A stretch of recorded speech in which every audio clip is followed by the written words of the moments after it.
So as long as I'm going to crank up the welder to hook those two pipes together, I went ahead and used my Harbor Freight hole saw thing to drill a hole in the ball flange fitting for my O2 sensor bung. After I drilled the hole, I actually kind of hit it with a hammer on the two high sides to try and flatten it out a little bit so that it'll fit nice and snug and make a better weld. So here's my ball flange with its bung that's plugged for painting for the O2 sensor welded to the straight pipe. I presume welding stuff is not exactly rust proof, so I've gone ahead and primed and painted this other pipe. Again, it's the O2 sensor is bung is plugged up. Primed and painted with a 2000 degree high temperature paint, so hopefully that'll keep the rust bugs away. I should add, if you try this, don't be an idiot like I was and weld the O2 bung on the wrong side of the flange, because then you'll have to take it off, move the flange down by the end and put the bung back on. One of my big problems was how I was going to deal with the tailpipes. I got these dual tailpipes into one. That used to be the rear end of them, and they came out another like 4 inches in the other direction. I was shocked when I pulled them out of the box how big they were. And the clearance between the end of the muffler and coming out from under the rear bumper is microscopic.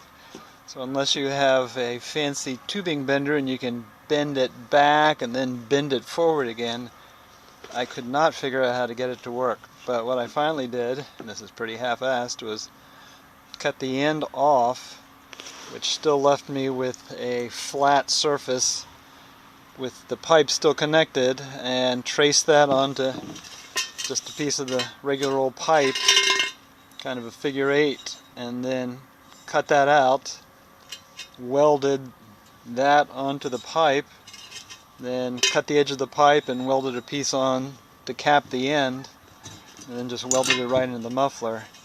Probably not the most efficient flow or anything, but gets the tailpipe where it needs to be, and I couldn't figure out any other way to do it. So this is basically the finished muffler now. We'll see what it sounds like. Everything I welded and all the regular pipe I primed and painted black, mainly to prevent rust. Hopefully it's, by the way, high temperature 2000 degree paint, and also to try and hide my incredibly amateurish welds. I just started welding, so boy, they are not the most pretty welds you've ever seen. But it's a pretty simple setup. It's just the muffler. You can see the pipe. It's going to hook up to the header with the O2 bung, and then the famous pipe capped with the tailpipes on the end. I did paint the brackets too, because they're made out of regular old steel, just again to stop them from rusting. You can see the angled connection I had to make to account for the kick up from the end of the header up to the top of the exhaust pipe. But everything seems to match up. There's a lot of fitting and a lot of tack welding while it was in the car to get everything set up correctly. Unfortunately, doing this is going to require like pulling this thing on and off bunches of times to try and get everything aligned.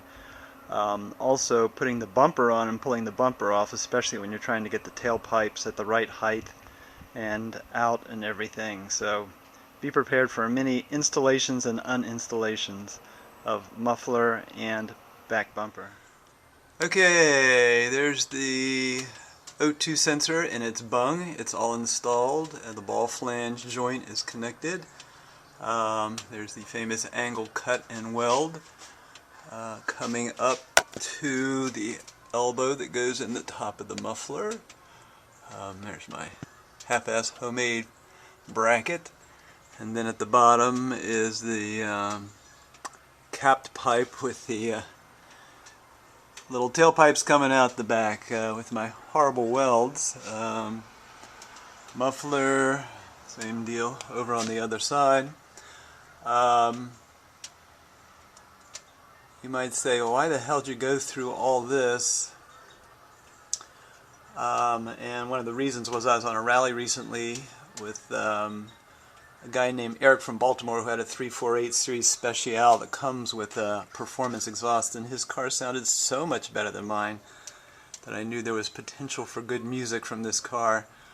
Obviously I could go out and buy a aftermarket muffler and plunk that on and save myself a whole boatload of time, but what's the fun of that when you can do it yourself? And I wanted to learn how to weld, and judging from these welds I have a long way to go, but it was a fun thing to do, good way to kill off a weekend in the winter. So it's finished and installed. How much did it cost? Well, the muffler was 140 some bucks. All the piping and bungs and everything were probably another 150, 200 bucks, give or take, maybe slightly more than that. So it didn't cost much money. How long did it take? Well, between my feeble attempts at welding and putting the sliding flange on the wrong side of the O2 bung, it took a weekend. Now when I made the sub-assembly pipes, one thing I did was I would pour water into them to check for leaks, and there would be little pinhole leaks in my crappy weld, so I would re-weld and re-weld, so all that took quite a while too. Now the million-dollar question is, how does it sound? Took it for a spin. It actually sounds great.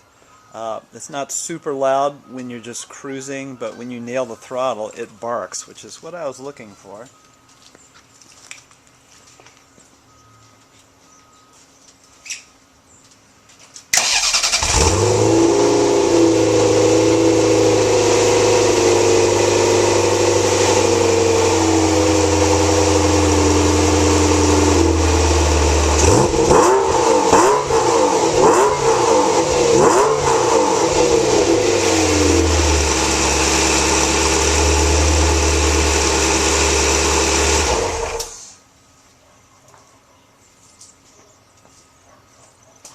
Now it sounds like a Ferrari.